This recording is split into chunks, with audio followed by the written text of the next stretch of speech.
Pokémon is the highest grossing media franchise in the world, with an estimated cumulative revenue of about $100 billion at the time I'm making this video. This is due to the Pokémon Company releasing new content, merch, and other media every generation with millions of supportive fans buying that media. These are fans that like to make their own speculations, predictions, and what I would like to focus on, terminology. So in this video, I'll be discussing Pokémon fan terms that are pretty much synonymous with the canon terms. Some of these terms fill more of the role of fan designators, meaning that there is no official name for the term at all.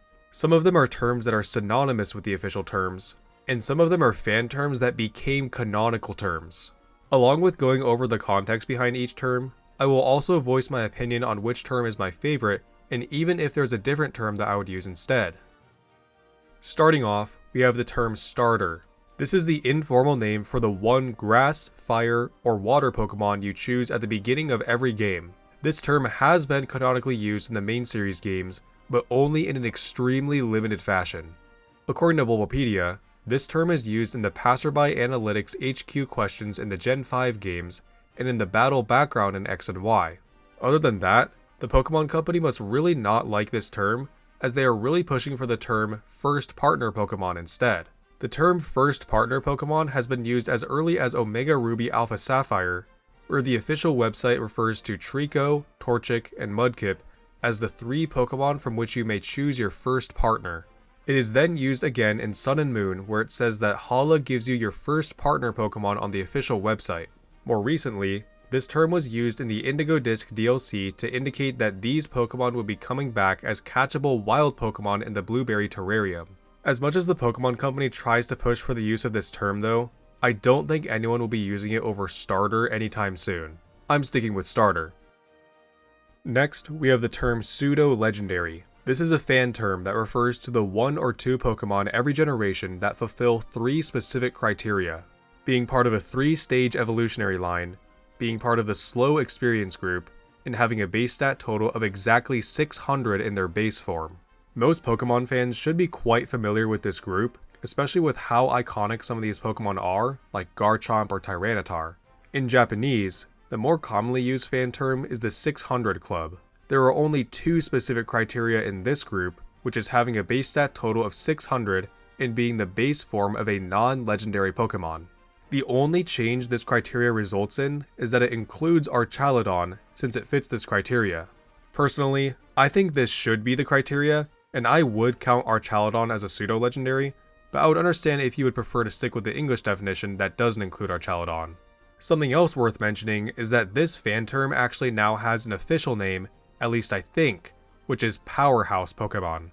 The term Powerhouse Pokemon was used in the official notes for the Dragonite Terra raids, and the Larvitar, Bagon, Goomy, and Beldum outbreaks in Scarlet and Violet. It was also used when referring to this same group of Pokemon in a line of official merchandise. I think this term is way worse because Powerhouse is just way too general to describe these Pokemon. They are like legendaries with their legendary-like stats, but are not since they are part of an evolutionary line and are capable of breeding, attributes that legendary Pokemon typically do not have, so pseudo-legendary makes perfect sense. I'm sticking with pseudo-legendary. Next, we have the term shiny. This was a fan term that refers to the rare different colored variant of every Pokemon species. The term probably just originated as a label for the sparkle effect and different coloring that happens when these Pokemon are encountered. This was originally just a fan term, but it became canonical when the Pokemon Company adopted this term. In the Japanese code of the Generation 2 games, it was referred to as rare Pokemon.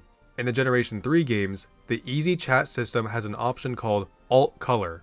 In Ruby and Sapphire specifically, there is a shiny Zigzagoon in the Berry Program Update demo disc that refers to it as a special rare colored Pokemon. And finally, during an event in 2009 for the Video Game Championships, a shiny Milotic was released with the label, "Wow, Shiny Milotic."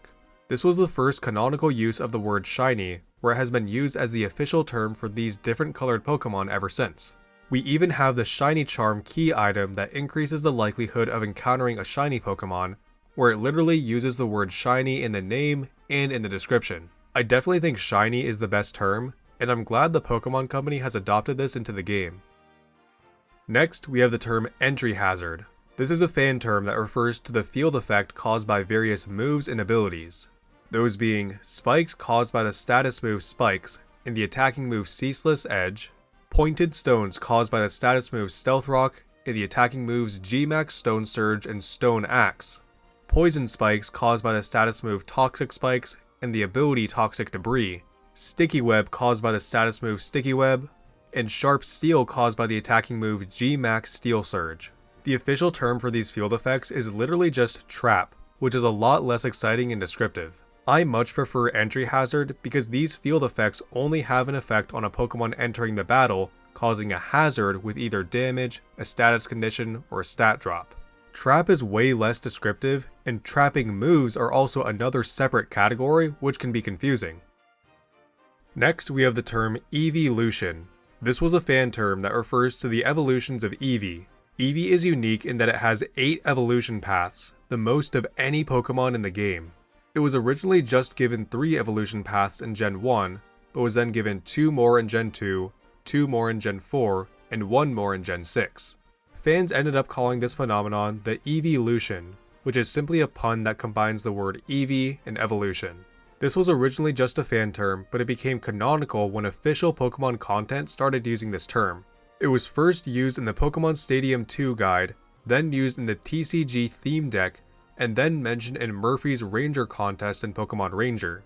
I think Eeveelution is a perfect name, and I'm very glad that the Pokemon Company adopted this fan term as an official term.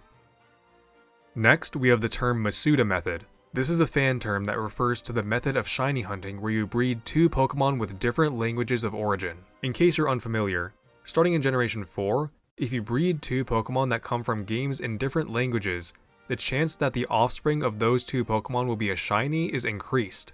How much it's increased depends on the generation, but it usually makes it about 5 or 6 times as likely. This is called the Masuda Method after Junichi Masuda, a video game developer and co-founder of Game Freak. He described this method to the public in 2007, where he wrote it in an online blog.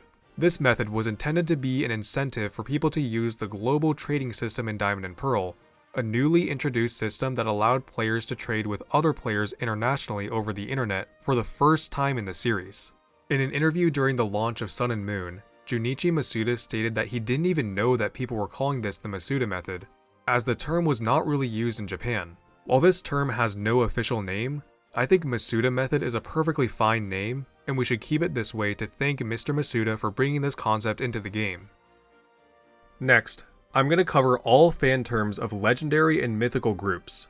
Legendary groups are typically given an official name, but sometimes they just straight up don't have one. So some of these legendary groups have fan-made placeholder names since there is no official name, and some have fan names that are generally used more than the official names.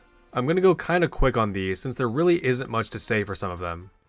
Starting off with duos, we have the Mew Duo, a fan term for Mew and Mewtwo which does not have an official name, the Tower Duo, a fan term for Lugia and Ho-Oh which does not have an official name, the Eon Duo, a fan term for Latios and Latios which does not have an official name, the Lunar Duo, a fan term for Cresselia and Darkrai which does not have an official name, the Sea Guardians, a fan term for Manaphy and Fione which does not have an official name, the Hero Duo, a fan term for Zacian and Zamazenta whose official name is the Legendary Heroes or Legendary Warrior Pokemon, and the Paradox Duo, a fan term for Koraidon and Miraidon which does not have an official name. Moving on to trios, we have the Legendary Beasts, a fan term for Raikou, Entei, and Suicune which does not have an official name, the Weather Trio, a fan term for Groudon, Kyogre, and Rayquaza, whose official name is the Super Ancient Pokemon, the Creation Trio, a fan term for Dialga, Palkia, and Giratina, whose official name is the Pokemon of Myth, the Tau Trio, a fan term for Zekrom, Reshiram, and Kyurem, which does not have an official name, the Aura Trio, a fan term for Xerneas, Yveltal, and Zygarde, which does not have an official name, and the Light Trio, a fan term for Solgaleo, Lunala, and Necrozma, which does not have an official name. The only trio with official names that are typically referred to as those official names are the Legendary Birds, the official name for Articuno, Zapdos, and Moltres, the Lake Guardians, the official name for Uxie, Mesprit, and Azelf, and the Loyal 3, the official name for Okidogi, Monkey-Dory, and Pheasantipity. Moving on to Quartets, we have the legendary Musketeers, a fan term that I have literally never heard anyone use, but it was listed on Bulbapedia, so I figured I'd mention it anyway, for Cobalion, Terrakion, Virizion, and Keldeo, whose official name is the Swords of Justice.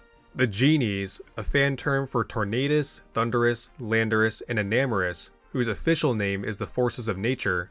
And the Tapus, a fan term for Tapu Koko, Tapu Lele, Tapu Bulu, and Tapu Fini, whose official name is the Guardian Deities. The only quartet with an official name that is typically referred to as that official name is the Treasures of Ruin, the official name for Wo Chien, Chen Pao, Ting Lu, and Chi Yu.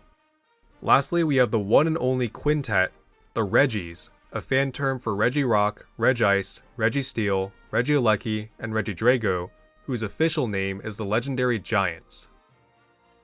And those are Pokemon fan terms that are either canonical or are synonymous with the canonical terms. Let me know if there are any terms that I missed, or if I made any mistakes in the entries I included. Anyway, if you want to support me and my channel, the best way to do so is just by leaving a nice comment. You can also click the join button and become a member, and I made the cost as low as possible at 99 cents. Members get perks such as early video access and shoutouts, but other than that, I currently do not have any other perks for members. Keep in mind that these videos will be releasing on my normal schedule for non-members, so don't feel obligated at all to join unless you really want to support me and you are financially capable of doing so. Likes are also one of the ways in which YouTube determines if a video should be passed around to more people, so if you feel that this video deserves it, I would appreciate it. Anyway, hope you enjoyed the video. Thanks for watching.